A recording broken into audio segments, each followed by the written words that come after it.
Currently, we are helping more than 200 companies measuring their carbon emissions. If the companies doesn't comply as per the requirement by EU regulations, they might lose the business. Simple statement is if you do more emissions, you would be taxed more.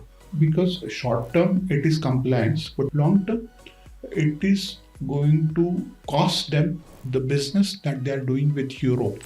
Hello and welcome to this episode of the Carbon Edge podcast by CleanCarbon.ai, which focuses on everything decoding about CBAM, which stands for Carbon Border Adjustment Mechanism. I'm Shubham Thakur, climate communications expert, and I've been a journalist for about 4 to 5 years.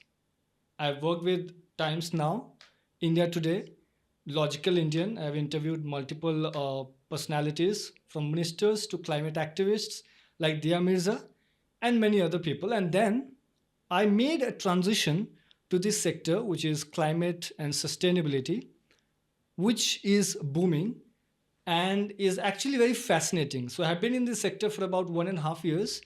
And truth be told, I've enjoyed it every minute, working, understanding different nuances and how things are done in terms of climate reporting, sustainability reporting, and accounting. On today's podcast, I have with me very special guest who is Mr. Nilesh Bhattad, sir. Thank you so much, sir, for joining this podcast. So, Nilesh Bhattad, sir, has been working in this space for about 10 years and he is well respected, well known CBAM expert in India and also globally. He has been helping different multiple companies, MNCs, medium and small enterprises, large scale companies in India and abroad in CBAM compliance through his experience. In this podcast, we will understand through his experience how CBAM compliance reporting challenge can be converted into a competitive edge and competitive advantage for different companies, particularly for companies in India and iron and steel companies. So thank you so much, sir, for joining this podcast once again. Please tell me a bit about Clean Carbon AI. How did it start? What was the main idea or the inspiration behind launching this platform that you have been leading for some time now? Sure. I really appreciate this opportunity, Shubhamji. It is really, a pleasure where I'll be able to speak about how CBAM is shaping the global trade and how it is become a very important tool in the journey of removing or reducing the carbon emission across the world. So now coming about CleanCarbon.ai. Before that, maybe let me briefly talk about what was my journey so far, and then how we decided to start Clean Carbon, and what was the mission, what are like our ambitions, what we are looking for. So I am a software engineer, and I worked with some Japanese companies, some US companies. Like I was in US working for Microsoft for some time, and then in India I worked with Infosys for some time. And in 2012, we started IT services business. And while working into that IT services business, in 2017, we got the opportunity to work with one of the very big Canadian oil and gas company in this space, this sustainability space. And we started measuring their carbon emissions in very big oil field. It was like 5,000 acres field with thousands of equipment. It was quite a task for us. And when actually we started working on it, I got drawn to this space entirely. And I always had something in my mind that I would like to contribute in some way, or whatever I could do in terms of environment. Okay, and I think this first work that we did it gave me the opportunity to get into this space.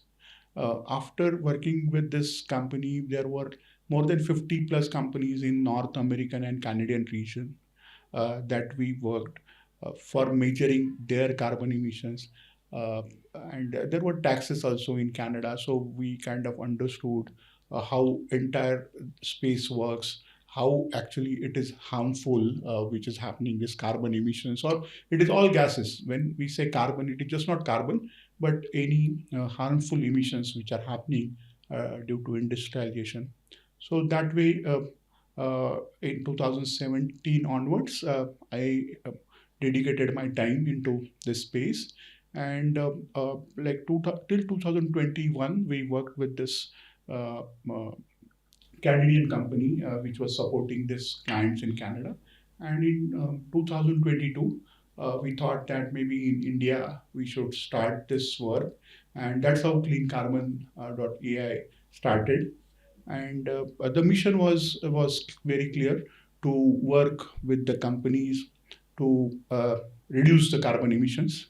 And when CBAM got introduced, since we had know-how of working with this North American companies, we also had built the platform. We were very early into this space of the CBAM, and currently we are helping more than 200 companies in measuring their carbon emissions and generating CBAM reports for them. Like more than 1,000 reports have been generated by Clean Carbon so far, and we have delivered those reports. So yeah, this is a brief journey about me and how Clean Carbon .ai started. And now, I mean, we see it's growing with leaps and bounds. That's really interesting. And I've been writing on multiple climate policies, even CBAM and carbon market, for different publications like in New Indian Express, ABP Live, and multiple other global and Indian publications. Now, through my experience, I've understood that the Indian sustainability sector, and even globally, if you see, most of the platforms are focusing on multiple compliances: ESG, carbon accounting, scope 1, 2, 3, CBAM, multiple compliances or regulatory methods. What was the idea behind just focusing on CBAM compliance and not touching other areas as of now? Do you think it's because of the complexities involved with this entire carbon pricing mechanism itself? Why are you focusing just on CBAM compliance and not others? I'm not saying it's good or bad, but there must have been some thought from your team and from yourself. Let's just focus on the CBAM compliance. How do you, why did you do that? So, as you rightly pointed out, there are like more than 50 plus sustainability regulations are there, and maybe every country is bringing its own regulations. Uh, GHG is one of them, GRI. Then in India we have BRSR and CDPs and SDGs and many more. Okay, so this is very a complex web which is getting into this space. But what we identified was that uh, in all this space, CBAM was the most critical one, especially for the companies which are exporting to Europe. Because first, it is not optional; it's a mandatory compliance, and if the companies doesn't comply as per the requirement by EU regulations, they might lose the business. Okay, and the impact would be very high, and that's why we decided that we'll help these companies first, and the second thought was that we want to get very deep into it.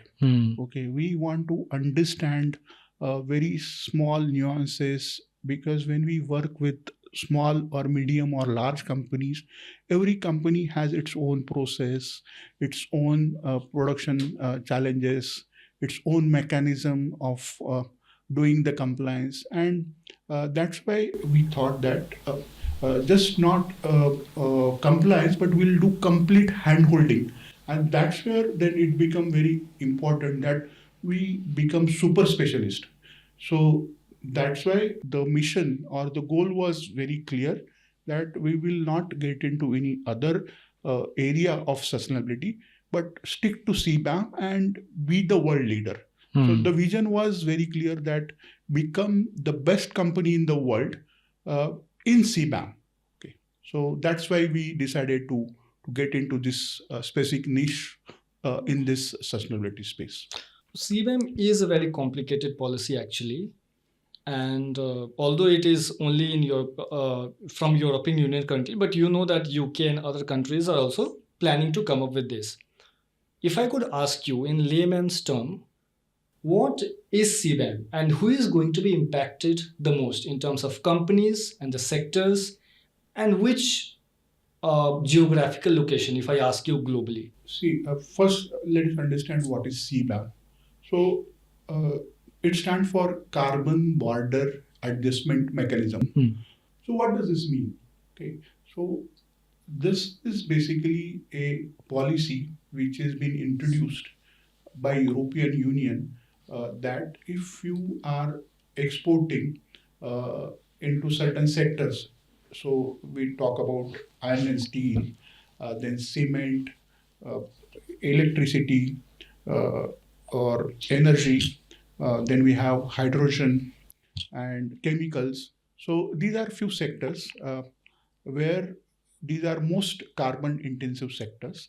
And if you're exporting to Europe in any of these sectors, then this regulation or the policy is mandatory for you to comply. And like what exactly we are doing is measuring how much carbon emission that you are doing in your production process, and then you submit the quarterly report to your buyer in Europe. And based on that, there will be further taxes that maybe we'll discuss in detail. But this is on high level what CBAM is. Okay. Now you talked about who is impacted. Okay. So see, every company in the world is impacted if they are exporting to Europe. Okay. So if be it a Indian company or American company or Chinese company or any uh, country that you operate in, if you are into this sector and if you are exporting to Europe directly or indirectly. So when I say directly, of course you are directly have a buyer in Europe, and indirectly is you are maybe, for example, an Indian company selling your product to any other Indian company, but that product is further going to Europe, then also you have to comply. Okay, so geographically speaking, entire world is now is under CBAM. Now you talked about like a lot of other countries, like UK is now bringing the CBAM, or there is a talk about Canada or Australia or other Western economies bringing their own CBAM. So yes, so UK have already declared in 27 their CBAM they are introducing. And similarly, I see that other economies will follow the suit, and they will introduce their own CBAM mechanism, is what I see. So when CBAM was introduced, a lot of people in the industry and globally also, and in India, had a feeling that it is a temporary phenomenon. It's going to come and go. But now, as you said, that different countries are also coming up with their own similar mechanism, CBAM like structures. And under the CBAM, also the European Union Commission has said that all the sectors under the EU ETS, European Union Emissions Trading System, will be covered by CBAM gradually beyond 6 sectors that are under the CBAM. When do you think more sectors could be added to CBAM? Because that will be like a very critical thing and not just impact iron and steel, aluminium, fertilizers, and other sectors which are highly carbon intensive. Do you think it's a myth in the market? And what do you think about this? Like more products are going to be covered soon by the CBAM? So there is no official communication. Yeah. So I can't say that they are going to cover, but there are a lot of talks, or maybe policymakers are discussing that these are not only sectors which are contributing to emissions. There are other sectors which are covered under EU ETS, and they are also contributing to this Yeah. emissions. And in terms like the goal is to reduce global warming and to achieve net zero. So I feel it is a natural progression.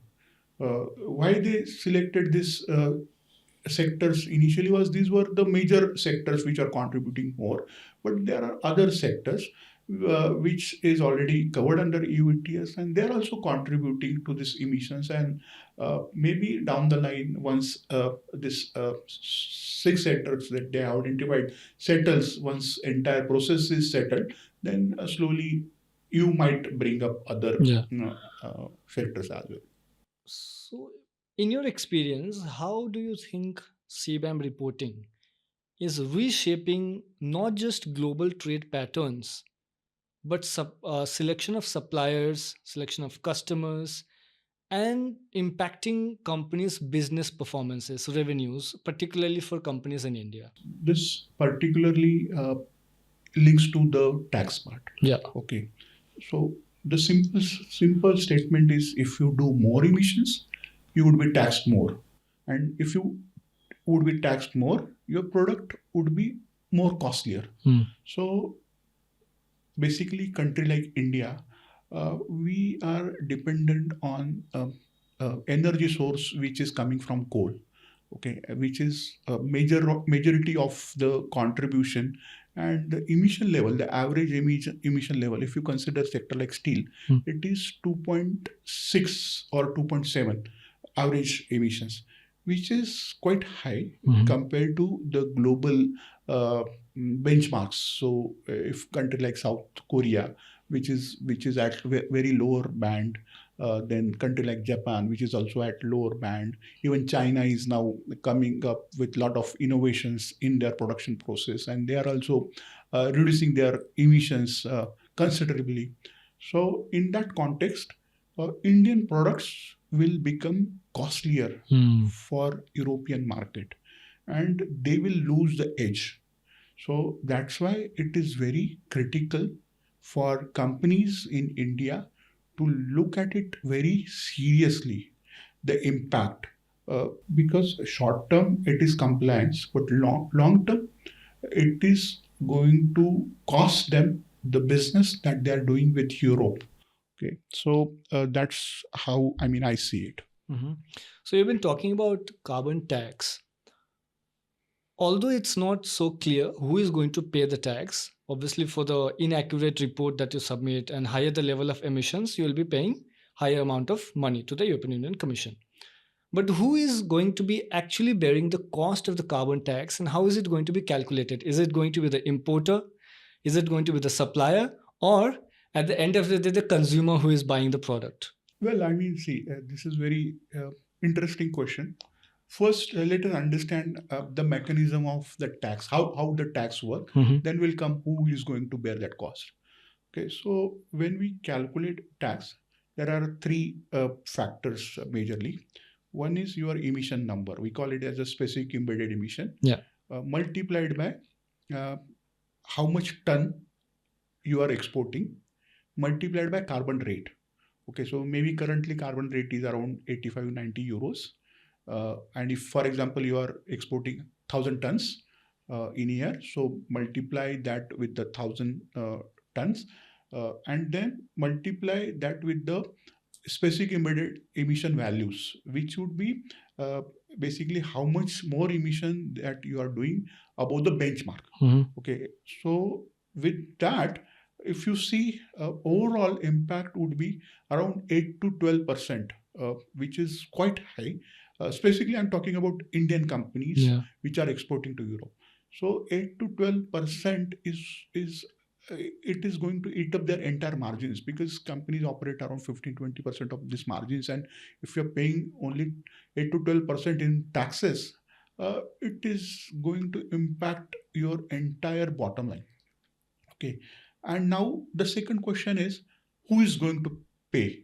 Yeah. Okay, so currently the regulation uh, puts the responsibility on the importer. Okay, because they can't get hold of all the exporters across the world.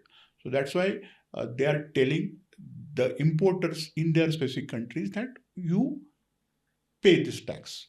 But importers are naturally are not going to pay from their pockets. Yeah. Reason being that this tax is for the emissions which are done by maybe like company in India. Okay, so they are just paying on behalf of that company. So that is the general understanding that I see. Of course, there will be a lot of negotiations, and who is going to bear that cost? Will it be shared? So that is a part of like party to party discussion. But on high level, if you see logically, it is the company which is doing the emission naturally have to pay the tax for it, so that that company can work in reducing that emission, so that its cost can come down. The tax cost of the emission which it is causing can come down. Uh, so this is one angle of it, and now, but still it is going to increase the prices, Yeah. and so finally, uh, also the end consumer will have to bear some portion of it somehow. But yeah, I mean, this is how current scenario is that the company which is doing the emission need to pay the tax.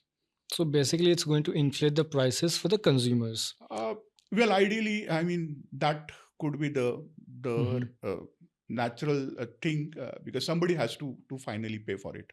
Mhm. So you touched upon the rate of the carbon, I mean carbon tax basically. So who is going to decide that? Because I gather from my research and understanding that it's going to change from time to time. The compliance says that it will be decided as per weekly you auction average price. Correct. So if that increases, the tax and the financial implications also increases on you. Yes, Okay. it is like that only. So two components are fixed. One is your emission numbers. Of course, that will also change, like based on how much you work to reduce that. And second is your how much ton you are exporting. That is fixed.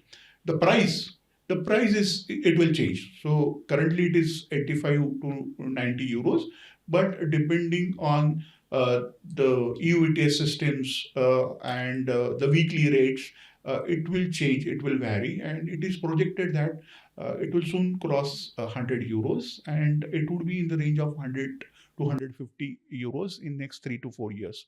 So that is the range that we see based on various data points that we are getting from various sources. So that's going to be massive impact on the suppliers across the globe, even on the importers. It will be huge impact. So in your experience, sir, so far in terms of CBAM compliances, and you have dealt with multiple companies, more than 500 companies, and not just reporting, you talk to them also, interact with CEO level, C-suite, all kinds of people, small, medium.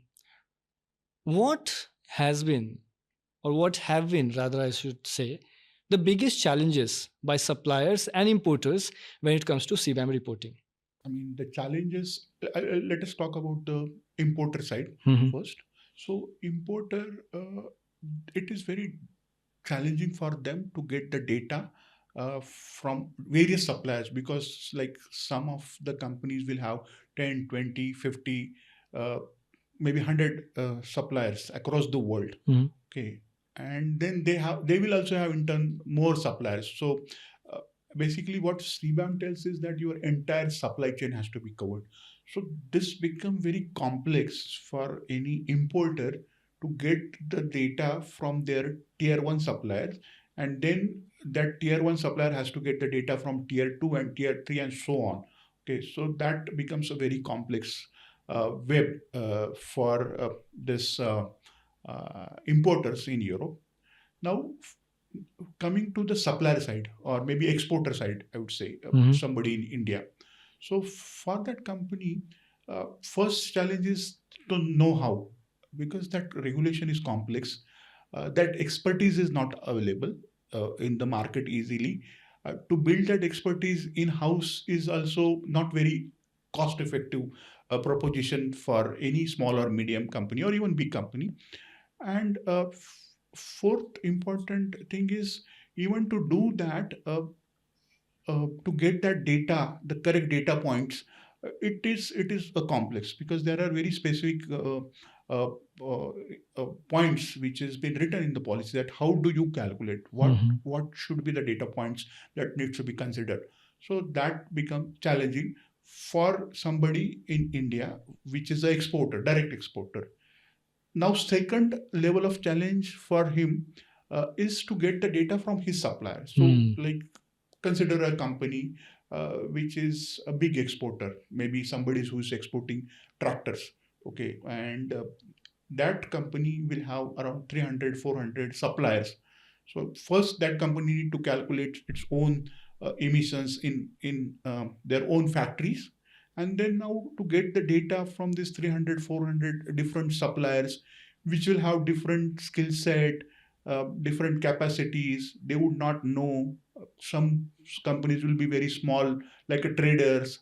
Some companies will be like maybe 10 people company, a small workshop where they are getting some things done. Some could be giants. So they will have their own challenges to share their data. So these are the complexities uh, which are there uh, from the supplier side or the exporter side.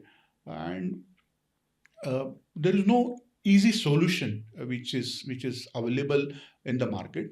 And that's where, I mean, we are trying to contribute to create a platform which can make it easy for all the stakeholders in the system, be it importer, be it big OEM, or be it small supplier. Everybody in the ecosystem should be able to uh, mm, calculate their emissions easily, should be able to report it easily. And I think we are doing a good job so far, which is what I feel as far as CleanCarbon.ai is concerned. So, through my research, I've understood that clean carbon is solving one of the most challenging issues, which is streamlining the collection of data from vendors who are not Correct. directly impacted by CBAM but indirectly. Through any case study or any real practical example, can you help me understand how do you solve this pressing challenge? Because there's a company and that falls under the category of CBAM reporting. Now, data collection, that company is responsible for its data collection, embedded emissions under its units and plants. How does it ensure that the data from the vendors and the local suppliers reach to him so that he can submit them under the compliance?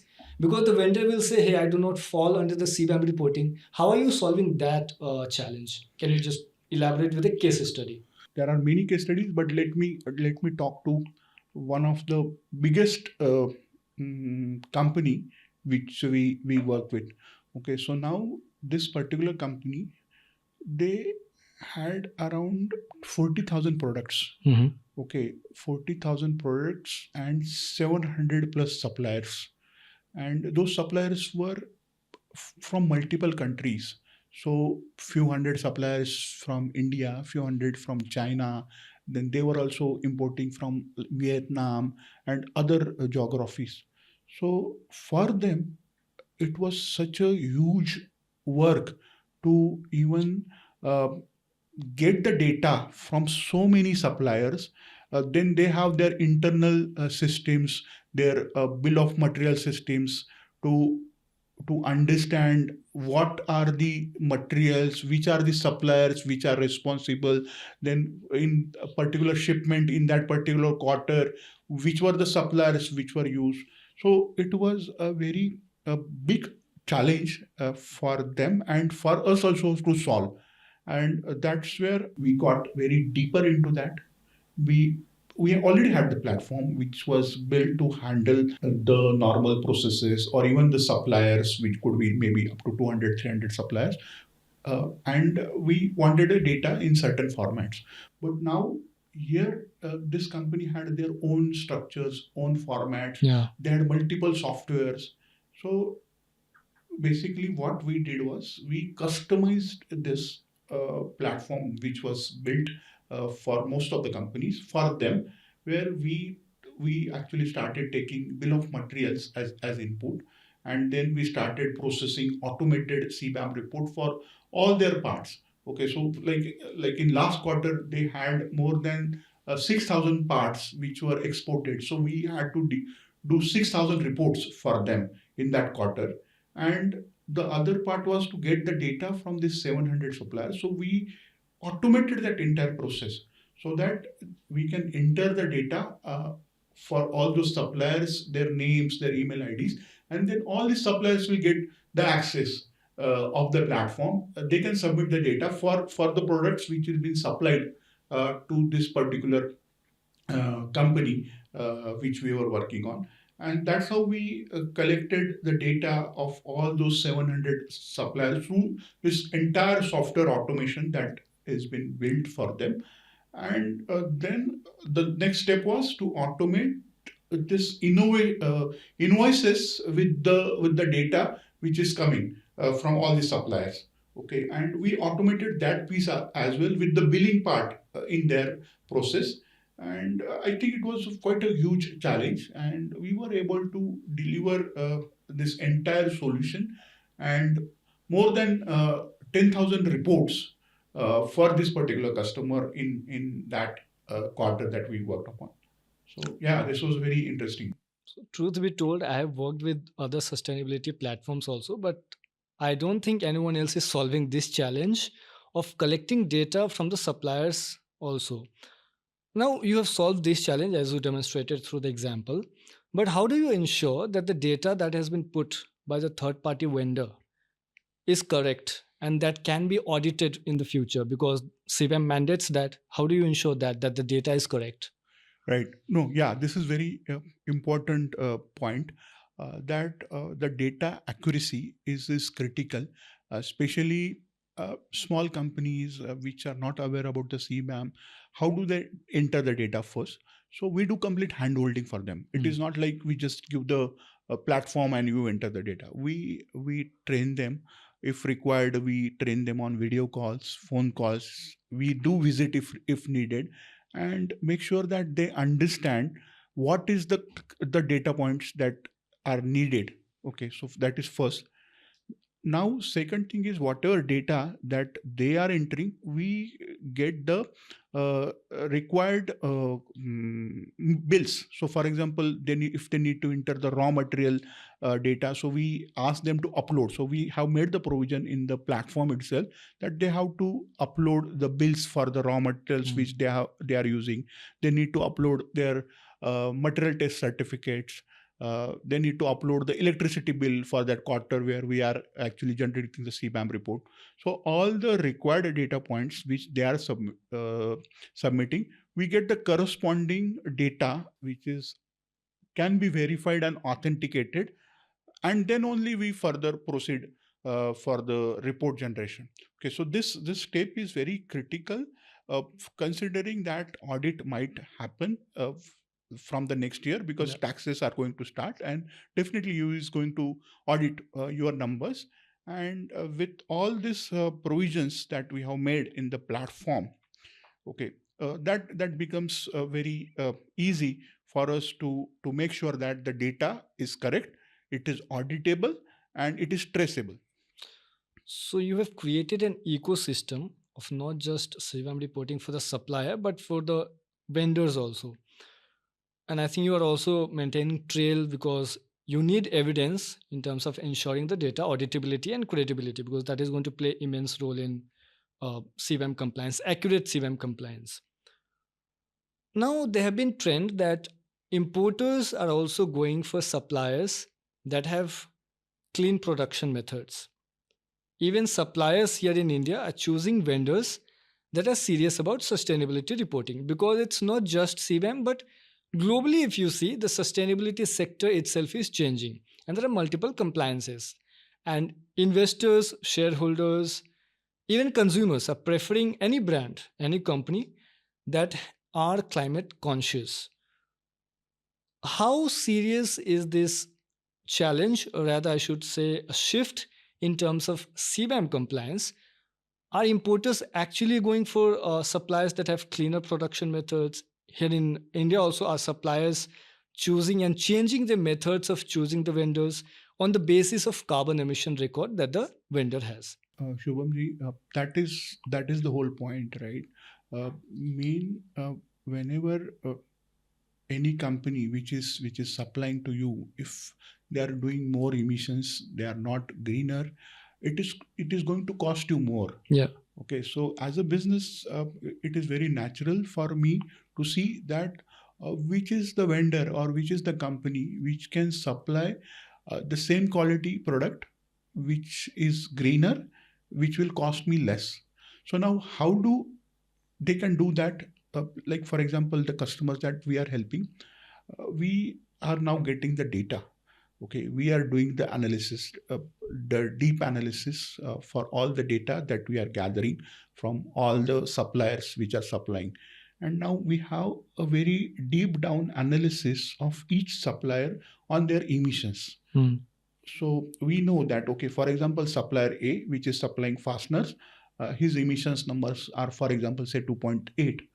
Supplier B, which is also supplying the fasteners, his emissions numbers are 2.4. And any other supplier. So we have very clear-cut mapping of the data on the dashboard.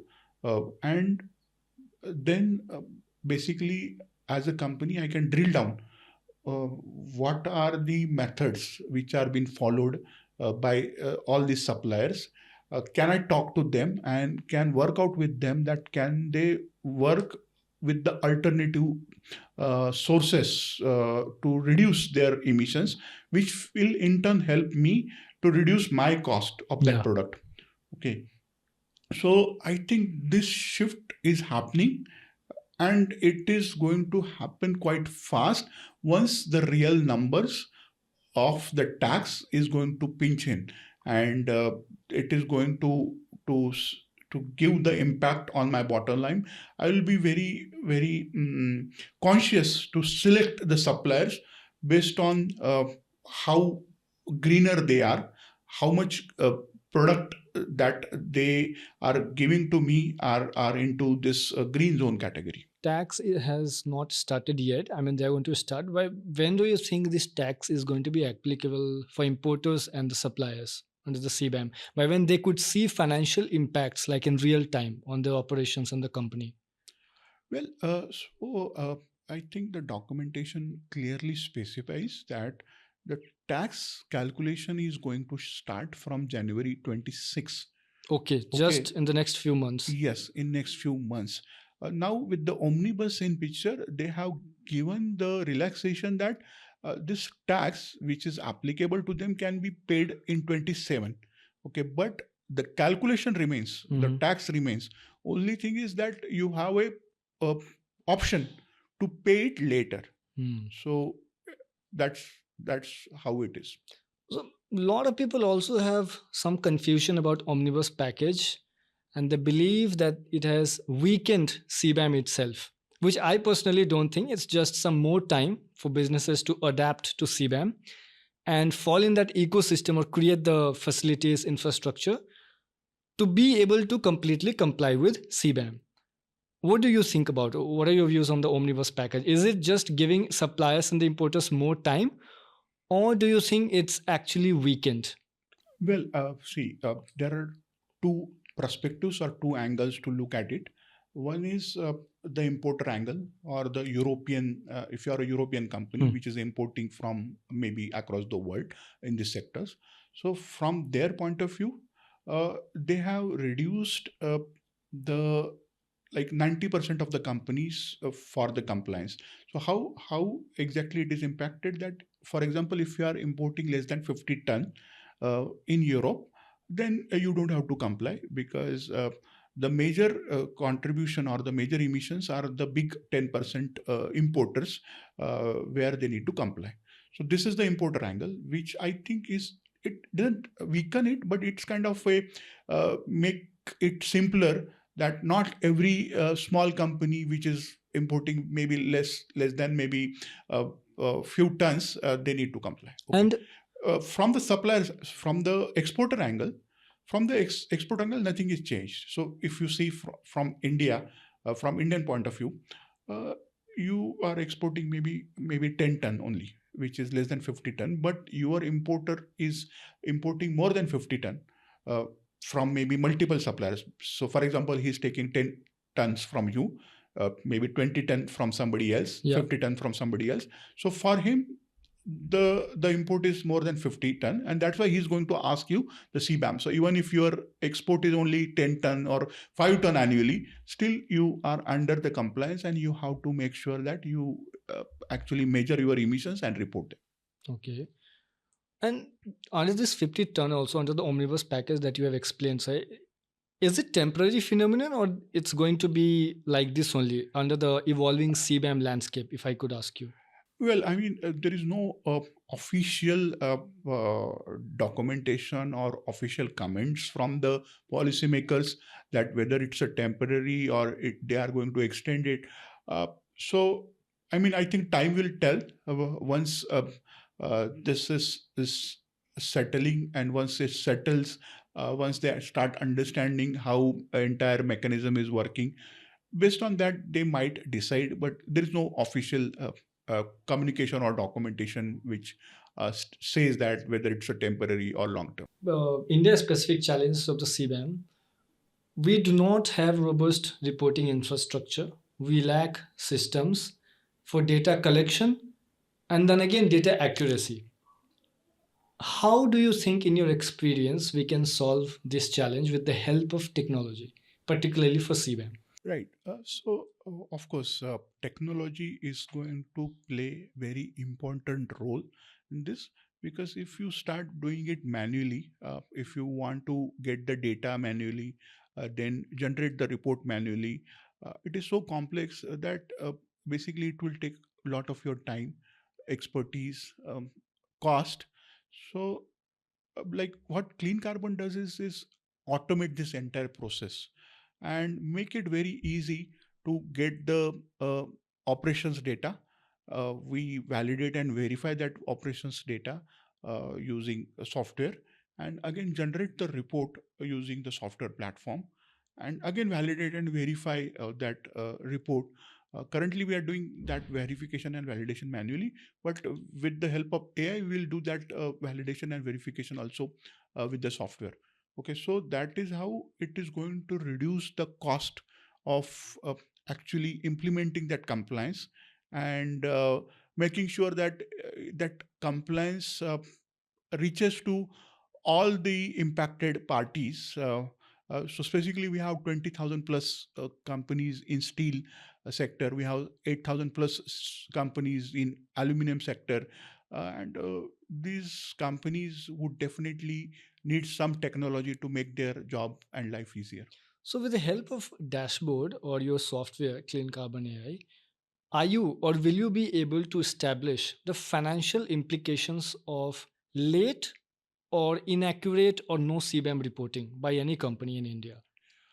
Well, see, of course. So with the software and the dashboard that we provide to their management, we can project for next 3 years or next 5 years how much tax they need to pay in terms of the emissions that they are doing. Okay, so we consider what are the current production levels, how much production that they are going to planning to increase in next few years, how much export they might increase in Europe. So with all these parameters into consideration, we can project that for next 3 years or next 5 years, this is the tax outflow that might happen with the current set of the suppliers and the process that they follow. And in the software, we also provide them a mechanism where if they reduce certain emissions, how their tax outflow is going to get reduced. Okay, so in exact financial numbers, we can show them. It is kind of, you can consider it as a simulation before implementing any changes or before making any changes in their supply base or any supplier or in their production process. Uh, if they, for example, let us take example, if for example from two-stroke engine that they are using in one of their process, if they change it to four-stroke engine, how exactly the emission is going to get reduced, and then how exactly it is going to impact their tax number. So this is one example. It could be like hundreds of other things which is possible, number one. Number two, with huge data that we are gathering and getting, we are putting the AI algorithms on that data. And this AI algorithm will give the recommendations that what are the changes. It could be very practical and small changes that they can do in their process, and then how exactly it is going to impact in the real numbers. The economy, the Yes. economic impact. Yes, the economic impact on them, on their financials. Okay.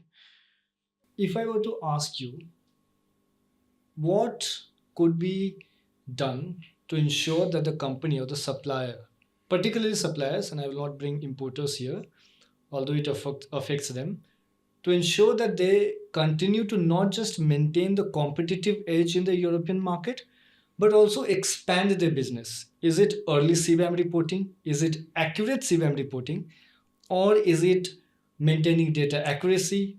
What is that one critical factor that they can achieve three objectives: accurate reporting, maintaining the competitive advantage, going beyond that, generating profitability, and expanding in the European Union market? Well, it's all. So it's all. So like rather, I say people should not look it as a compliance burden, but rather they should look this as a opportunity to market their product. Naturally, of course, they have to work on their CBAM. So CBAM, when we say CBAM, it's basically measuring how much emissions that they are doing, because you need to know first how much emissions that are happening, then work on reducing those emissions. And once you are good in that, once you achieve that, you can market it. You can say that, okay, your products are green. You can charge maybe slightly more premium to it. And of course, you can use this as a marketing tool or a marketing message to all your buyers in Europe or maybe other countries as well, because every Western economy or any other economy for that matter, they're looking for the suppliers which are supplying the product at competitive cost and which are sustainable products, which are green products. And I think the companies which are early into it, which will act early to solve this challenge, and then they can use this to expand their business more faster and more efficiently in the other geographies. Am I right in saying that early starters in CBAM reporting can expand their business and revenue, in the sense that here's a scenario? So there are two suppliers, and the one supplier is not so serious about CBAM reporting, is going to lose the business in the European Union market, lose money, and the other is serious and it has started CBAM reporting early, at the earliest. Starting early is going to give you a lot of advantages like detecting issues, fixing challenges, because there are going to be issues that can be fixed and solved at the earliest before it actually starts killing your economy itself. Have you come across any such instances, or is there a feeling prevalent in the market in on these lines? Yes, I mean, there are quite a few cases that I saw where, I mean, we had one customer which was supplying some iron bars to their Italian buyer. Okay, and it was a business which they were doing for many years, and suddenly when they asked that now we need the CBAM report, they were not ready. They were absolutely didn't had any clue, and they were on the verge of losing that order. Okay, and I mean, I mean, luckily we got connected. We met in one of the conference, and we happened to talk about it, and then we quickly worked understanding their production process and what are the emissions that they are doing, and we quickly created the CBAM report for them in less than a week, and they were able to submit that CBAM report, and then they were able to actually fulfill that order. But there are few which I saw that their customer was asking the CBAM report, but they saw that maybe it is like a temporary phenomena, and they lost to that order to some other suppliers which were actually compliant. So I saw many cases like that for the companies which were not able to actually take it seriously and do it. They lost the orders, and now after that they came back that okay, now I think we should do it, and I've started working on it. So that means that would also have created new market opportunities for companies that are doing CBAM reporting on time, as you said. Okay. And if I may ask, what is the category of companies and factories or customers that it is impacting? Is it small scale industries or is it like big and big players in the market? What are the size? So see, it is impacting to every company. Of course, in that steel and aluminum Yeah. sector, uh, be it a very small company with maybe 5 people or 10 people, and small workshop, or be it a very large organization with maybe like thousands of employees. Mhm. Okay, because if you are exporting to Europe, even if you are a small exporter, but if your export is even like few tons, uh, but your buyer in Europe would need that data to get the material from you. Okay, he must comply, he must submit that report, or you won't be able to do that. And secondly, even if you are not exporting to Europe, even if you are actually supplying to your local buyer in your own country, but if that material is further going to Europe, you are impacted. So it is not like a small or big. I think any company in this sector is impacted, and they have to be ready sooner or later. Okay, so CBAM is not just climate reporting, but it's going to unlock multiple business opportunities and help you maintain competitive edge. But the key is to start early. I hope you have been able to know and understand how CBAM impacts you and why it is important to start early and not just start, because it's not a temporary phenomenon. There are going to be more CBAM like structure, as pointed out, in UK, Canada, Australia, and they're going to be more rigorous than the present ones. Even India is considering to have a structure like it, nothing official as of now. So that's how CBAM is going to reshape global trade in terms of supplier selections, business opportunities, hampering some prospects, and also giving competitive advantage, as I'm telling you again and again, to the early starters. Thank you so much, sir, for your time and highlighting all the challenges and how to fix CBAM reporting challenge and convert it into a business opportunity and not just report for the sake of compliances under the European market. Thank you for your time. Oh, thank you so much, Shubhamji, for this opportunity. And my last concluding thought for everybody.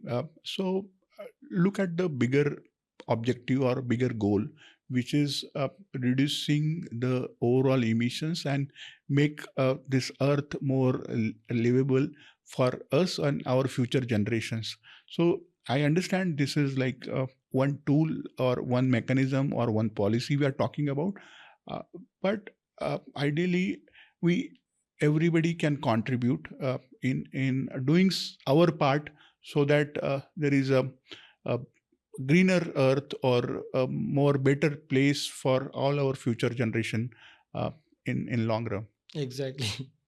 So it's not just one person who's going to play the role, but all of us. And also, as they say, climate action requires collective action and collective effort, and not just one person doing that.